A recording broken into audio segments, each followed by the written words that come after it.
Bonjour à tous, je m'appelle Caroline Bindel, je suis journaliste basée à Marseille et je suis ravie de vous accueillir dans Cité Radieuse. Alors Cité Radieuse, c'est quoi ? Une rencontre, une conversation avec des personnes venant d'horizons très divers, mais qui ont en commun de faire rayonner une ville, Marseille. Elles y vivent, y ont vécu ou tout simplement l'aiment pour ce qu'elle a à offrir. Marseille est lumineuse, bouillonnante, arlequinée, agitée. On l'aime autant qu'on la déteste, parfois seulement. Aujourd'hui, mon invitée est Nathalie Simon, ex-championne de France de planche à voile, animatrice télé et ambassadrice de Marseille depuis 20 ans maintenant. Vous êtes sans doute nombreux à avoir suivi ses aventures, d'Interville à la carte au trésor en passant par Chroniques méditerranéennes, et vous êtes tout aussi nombreux à la suivre quotidiennement sur son compte Instagram. La suivre, façon de parler. Il faut s'accrocher pour suivre le rythme effréné de cette quinca passionnée de tous les sports. Ensemble, nous sommes revenus sur ses débuts à la télévision, sur la sortie de son second livre sur les bienfaits du sport, sur sa vie de famille et sur sa passion pour cette ville qu'il a définitivement adoptée. Je vous laisse découvrir notre conversation. Salut Nathalie. Salut. Merci de me recevoir chez toi, à Marseille. Alors j'ai pour habitude de commencer ces petits entretiens en demandant à mes invités comment ils se définissent à l'instant T. À l'instant T, je suis bien. Je suis détendue. J'ai couru ce matin, ça m'a fait un bien fou. Ceci dit, à T-1 et à T+1, ce sera un petit peu la même chose, parce que je cours souvent. Il ne fait pas très beau, mais ça n'influe pas sur mon moral. Donc à l'instant T, très bien avec un grand T. Alors justement, on va tenter quelque chose pour que celles et ceux qui nous écoutent perçoivent un petit peu de Marseille. Si on ouvre la fenêtre, qu'est-ce qu'on voit de chez toi ? Si on se met dans ma chambre, on voit la colline de Marseille vert, avec souvent les nuages qui restent accrochés à la colline, avec ce nuancier de couleurs. Alors aujourd'hui c'est tout gris, mais ce nuancier de couleurs entre bleu et gris des nuages et cette roche minérale, cette couleur qui caractérise si bien Marseille quand on y arrive par avion par exemple. Donc pour moi, on voit pas la mer malheureusement, mais on l'imagine, elle est juste derrière, on la sent, on sent les embruns. Donc pour moi c'est vraiment typique de ce qu'on peut ressentir à Marseille. Alors Marseille, tu as choisi d'y vivre à un moment où c'était nettement moins tendance qu'aujourd'hui. Pourquoi tu as fait ce choix il y a 20 ans ? Parce qu'il y a 20 ans, une petite Nina est arrivée dans notre foyer et à ce moment-là on habitait Paris. Et on n'y était pas très heureux. On passait toutes nos semaines à échafauder des week-ends pour partir soit au bord de la mer, soit au golf, parce qu'à l'époque on golfait. Enfin, tout pour être ailleurs qu'à Marseille. Et on se voyait surtout pas du tout imaginer Nina grandir à Paris, au milieu des bagnoles, des embouteillages. Voilà. Moi, j'avais vraiment cette vision des nounous qui poussent les gamins dans les poussettes au milieu des pots d'échappement. Et ce que vous entendez, c'est mon chat qui joue. Oui, c'est ça. Ouais, parce qu'elle est joueuse. Je sais pas, c'est Izzy. Elle est là. Elle a pris possession des lieux. Elle aussi, à un moment. Et voilà, c'est elle qui décide. Et on s'est dit, on veut bouger. On avait une société de voyage qui vendait des voyages d'aventure, de sport, de glisse. Nos collaborateurs, qui étaient 11 à l'époque, faisaient tous comme nous. Et sur les 11, 10 ont suivi. Et en fait, quand on a déterminé les critères de choix, on a fait une ville en bord de mer, au soleil, avec du vent, un accès à aéroport international et national, boum, boum, boum. Et puis voilà, en haut de la pyramide, c'était Marseille. Il n'y avait pas réellement d'autres villes qui pouvaient concurrencer Marseille. Et ça fait 20 ans. Alors justement, on va revenir à la jeunesse de ton parcours. Parce que tu avais besoin à Vous cette avez le temps ? Oui. D'accord. Tu avais besoin à cette époque-là d'être proche de Paris, quand même. On repart en 1986. Tu deviens championne de France de planche à voile, alors que tu pratiques depuis très peu de temps, je crois 3 ans à peine. Oui. D'où est venue cette passion déjà ? Et est-ce que le haut niveau s'est imposé pour toi comme une évidence ? Ça ne pouvait pas rester juste un loisir ? Alors si on parle de genèse, en fait la genèse c'est Tanguy, qui est mon amoureux depuis 1981, donc je te laisse faire le calcul, ça fait un moment. Et lui, il était passionné de planche à voile quand je l'ai rencontré. On était à Orléans, qui n'est pas un spot de planche réputé. Lui, il était escrimeur. Moi, je faisais de la natation, du tennis, plein d'autres choses, plein de sports, mais pas du tout de planche à voile. Quand je l'ai rencontré, je le voyais qui partait sur l'étang du Puy, qui m'emmenait à la Baule, naviguer sur des grandes planches. Mais moi, je ne savais pas du tout faire ça. Je savais faire un peu de bateau, j'avais fait des stages de voile Oui, c'est bruyant chez moi. Et Izzy, oui. Izzy, elle veut sortir, elle veut rentrer. Voilà. Elle aime l'aventure, elle est comme sa maîtresse.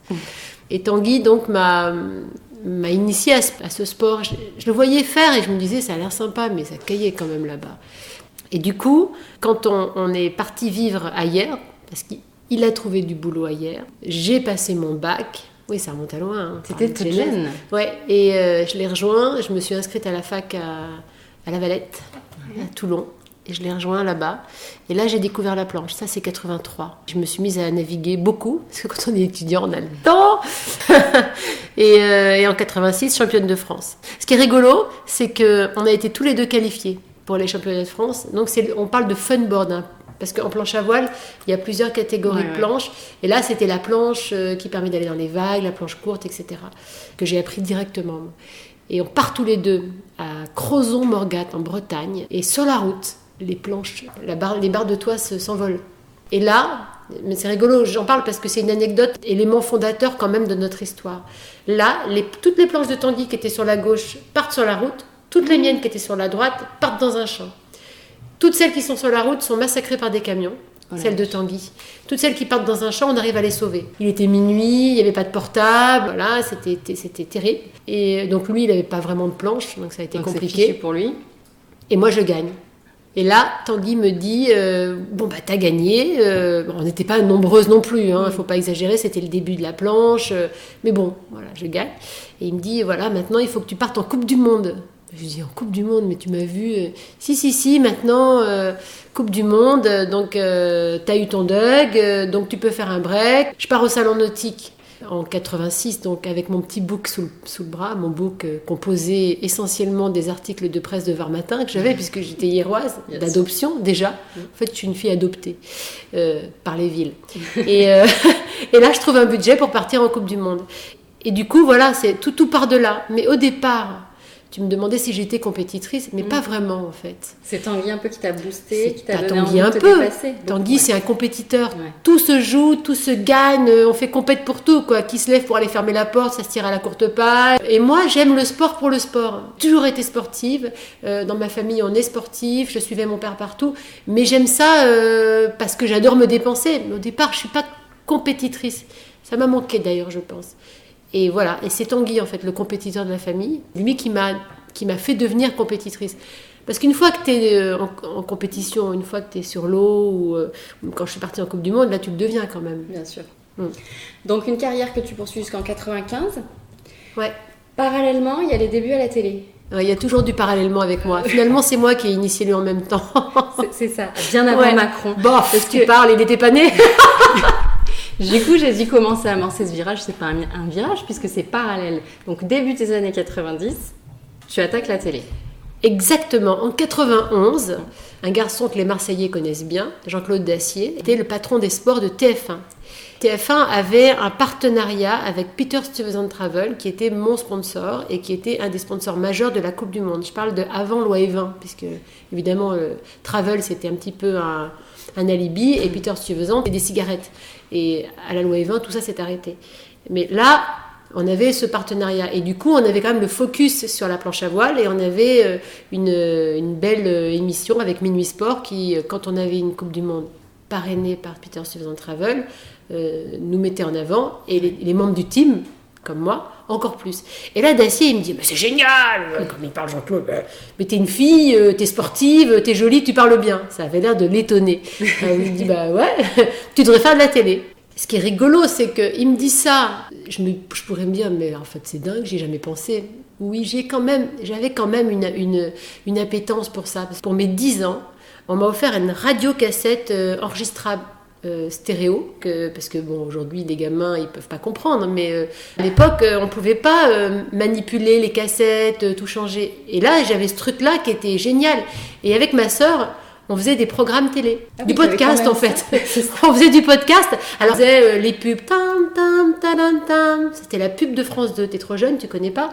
Mais voilà, on faisait toutes les pubs, des chansons, des films avec les chiens, les trucs. Donc le Jean-Claude, il me propose ça. Et du coup, entre 91 et 95, en parallèle mais pointillé, j'ai fait de la télé quand j'étais là. Et toujours la Coupe du Monde. J'étais à l'époque repartie sur Paris et du coup j'étais quand même au cœur du système de la télé, un petit peu moins du système de la planche. Donc justement, ça prend le dessus. Je rappelle que tu as travaillé avec Patrick Chêne, Jean-Pierre Foucault, Fabrice Olivier Chabaudot, Thierry Roland, Philippe Candeloro, Nelson Manfort et j'en passe. Alors quel souvenir tu gardes de la télé des années 90 ? Dont je suis très nostalgique. C'est vrai. Mariti et Gilbert Carpentier, c'était avant. C'était 70-80. C'était sympa. C'était un moment... Attention, moi, je suis pas quelqu'un de nostalgique du tout. Et je me dis toujours que les meilleures années, c'est ce qui va arriver. Mais ce qui était sympa, c'était que comme il n'y avait pas cette concurrence un peu farouche entre toutes les chaînes et le net aujourd'hui, finalement, quand les gens mettaient la une, ils mettaient la une. Ils avaient 1, 2, 3, basta, quoi. 6, 5, mais la 6 et la 5 étaient extrêmement segmentées, voilà, c'était les jeunes qui allaient. Et avec des programmes comme Interville ou La Carte au Trésor, ou même quand j'ai fait cette sacrée soirée, c'était du direct. Donc déjà, moi j'adorais le direct, et ça se fait beaucoup moins maintenant. Il peut tout arriver en direct, on a le droit de se savonner, mais on doit être bon. T'aimes les gens, tu les aimes en vrai en direct. Sinon, faut du montage, etc. Ça, c'était vraiment une des caractéristiques de cette télé des années 90. Quand je suis arrivée pour la première fois sur Sacrée Soirée, au départ, c'était une invitation parce que je faisais Bercy et ils m'avaient invitée pour faire la promo. Et là, c'était en direct, je précise. Et là, Jean-Pierre Foucault me dit « Alors Nathalie, il paraît que vous aimez bien raconter des histoires drôles. » Je me souviens comme si c'était hier. Je me dis mais pourquoi est-ce qu'il me parle de ça? J'ai aucune histoire dans la tête. Qu'est-ce que je vais raconter? Ah, une petite histoire. Et là je raconte, je sais pas pourquoi, une histoire de pipe. Honolulu, Carcassonne, un truc. Bon, et je vois mon Jean-Pierre qui blêmit. En plus je la fais durer l'histoire. C'était une pipe très longue. et là à la fin, bon, j'ai divisé la France en deux, celle de ma belle-mère qui n'a pas aimé et l'autre que ça a fait marrer. Et à la suite de cette invitation, Gérard Louvain, qui était le producteur, m'a dit « Tu vas venir faire des chroniques, bon, tu parles plus d'histoire comme ça, c'est terminé. » Donc il m'a un peu mis dans la lisseuse, parce que c'est un peu le problème aussi de la télé, c'est que c'est une machine à lisser. Et j'ai commencé comme ça, mais c'était le direct. Jamais en émission enregistrée, on aurait laissé passer ça, sauf si c'était Ardisson, quoi. Où là, il te pose des questions vachardes exprès. Interville, il se passait pareil, des trucs. Voilà. La Carte au Trésor, c'était différent, mais c'était une émission d'aventure et c'est une émission qui m'a beaucoup plu. Mais voilà, je crois que les années 90, la grande caractéristique, c'est qu'on faisait de grandes émissions en direct. Alors aujourd'hui, tu animes Chronique méditerranéenne sur France 3 Provençal Côte d'Azur. Un gros rythme, je crois, les enregistrements, etc. Comment s'organisent tes semaines? Comment tu arrives à tout concilier? Il n'y a pas de semaine type, parce que ça dépend des phases. D'abord, j'ai beaucoup de plaisir à incarner ce magazine, parce que c'est plus un magazine qu'une émission de découverte. J'avais déjà animé un magazine un peu similaire qui s'appelait C'est mieux dehors, il y a 10 ans, mais dans lequel j'étais moins investie. Là, je prends beaucoup de plaisir à le faire, à découvrir la région à travers les gens qui la vivent, qui la font, qui la vibrent, en quelque sorte, si on peut le dire comme ça. Alors c'est un rythme très très intense au moment où il fait beau, parce que c'est plus sympa d'avoir des images de beau temps que du ciel gris. Donc entre juin, juillet, ou mai, juin, juillet, septembre, là c'est toutes les semaines, 4 jours ou 5 jours par semaine. Ce qui me laisse quand même beaucoup de temps dans les moments où il fait moins beau, pour aller faire mon sport, mes voyages et tout ce que j'aime. Donc j'ai toujours privilégié, je dirais, une forme d'harmonie dans ma vie, d'équilibre. Quand je travaillais beaucoup à Paris, j'allais à Paris, je revenais ici. Ou quand je tournais des cartes au trésor, je partais, je revenais. J'ai toujours aimé partir et revenir. Ce qui est difficile à concilier avec une vie de famille, ce qui nécessite d'avoir un conjoint qui est bienveillant et qui comprend. Mais Tanguy, il a toujours compris mon besoin de bouger, il le sait. Ce qui est plus compliqué, c'est pour ma fille qui, je pense, elle, quand elle était petite, a souffert de ça, de ce côté. Elle se mettait en travers de la porte et elle me disait « Ne pars pas, dis-leur que t'es malade !» Et je lui disais « Mais c'est pas possible, Nina, je peux pas faire ça. » Je crois qu'elle en a souffert. Mais l'harmonie, c'est ça, c'est d'arriver à faire en sorte que les deux sphères soient à peu près équilibrées. Elles ne le sont pas dans la... Quand tu fais mai, juin, juillet, tu te dis Nathalie fait que travailler. Ouais. Mais en fait, si tu regardes décembre, janvier, février, tu te dis mais Nathalie, elle passe son temps en vacances. Mais si tu mixes les deux, mais finalement, je suis comme tout le monde. Voilà. Nina, c'est une jeune femme maintenant, elle a 20 ans. Elle a compris. Elle comprend aujourd'hui, elle t'en parle de ça. Ah oui, elle m'en parle. Non, je sais pas. Je pense qu'elle m'en veut un peu quand même.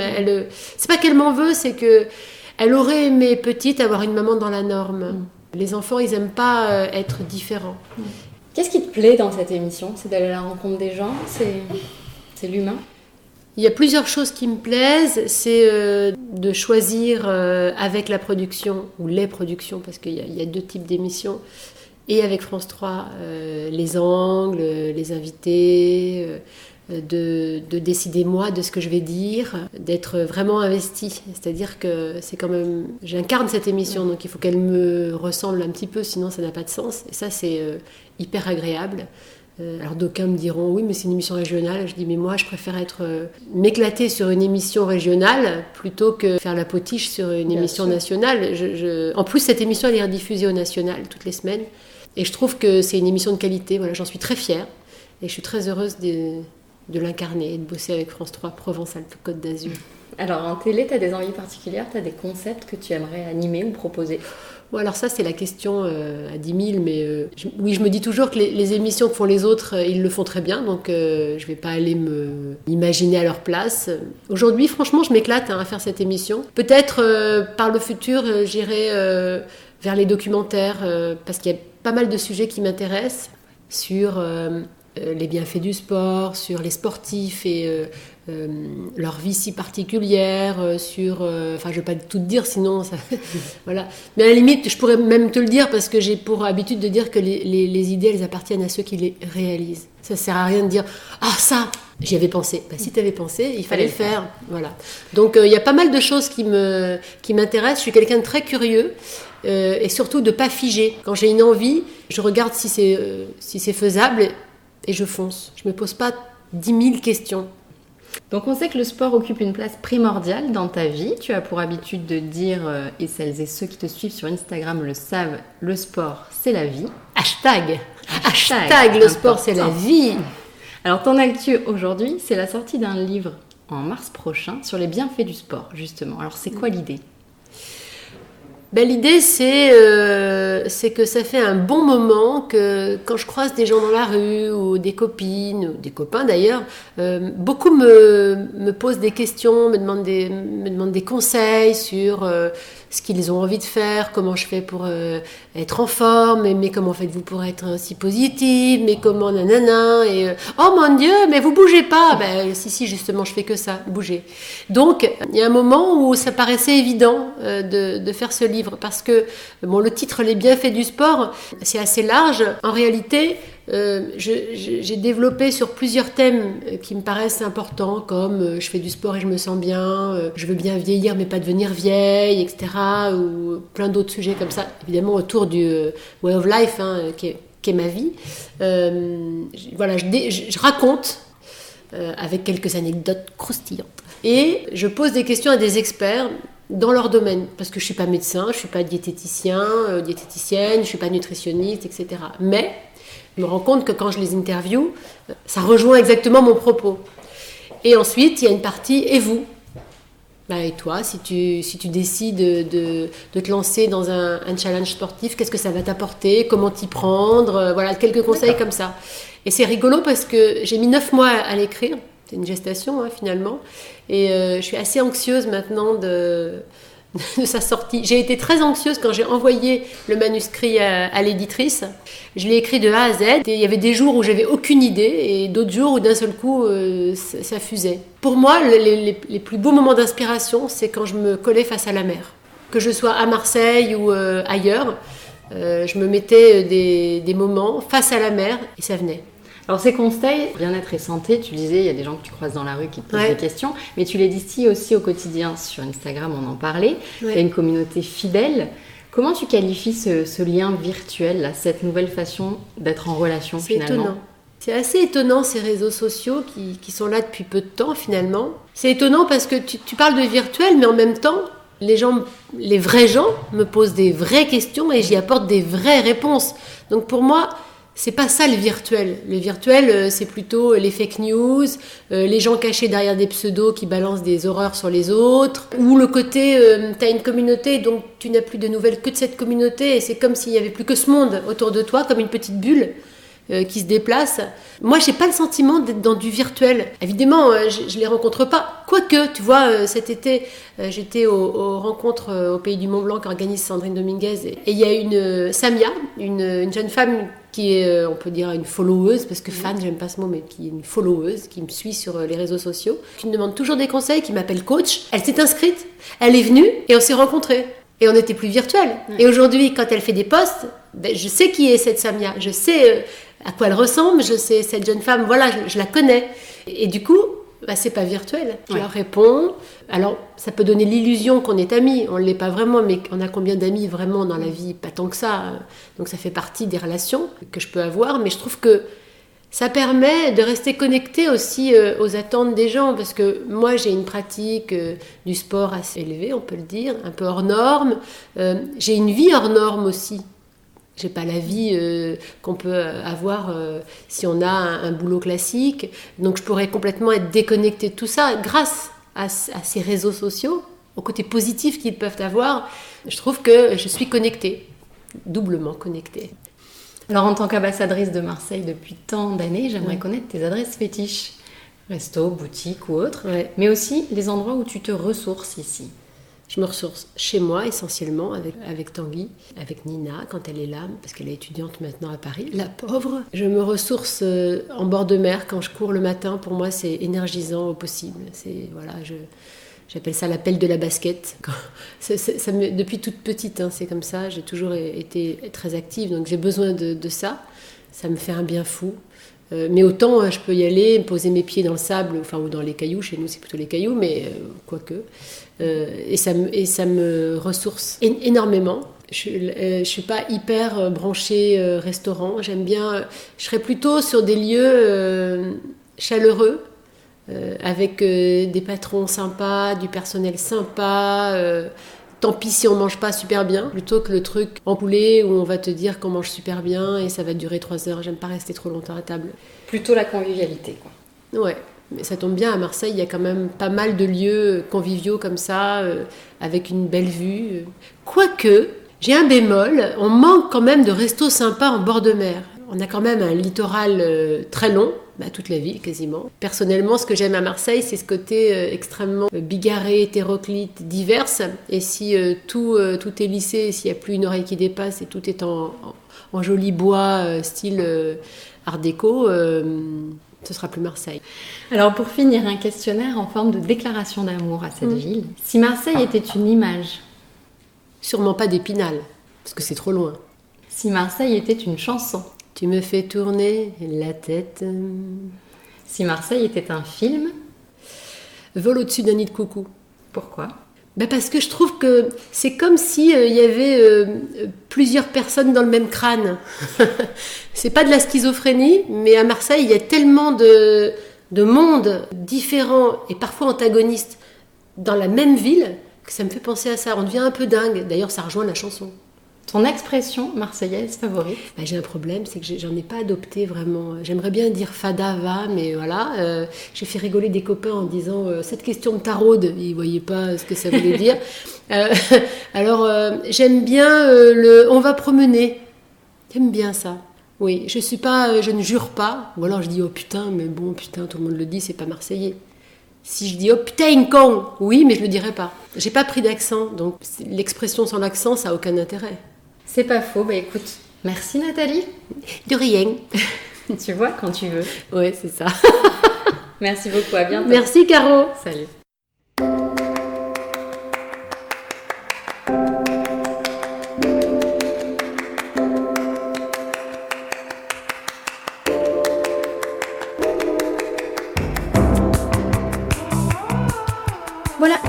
terminé pour aujourd'hui, j'espère que cet épisode vous a plu. N'hésitez pas à me faire vos feedbacks et à laisser des commentaires. Abonnez-vous sur iTunes ou SoundCloud pour ne rater aucun des prochains épisodes. À la prochaine fois. Salut!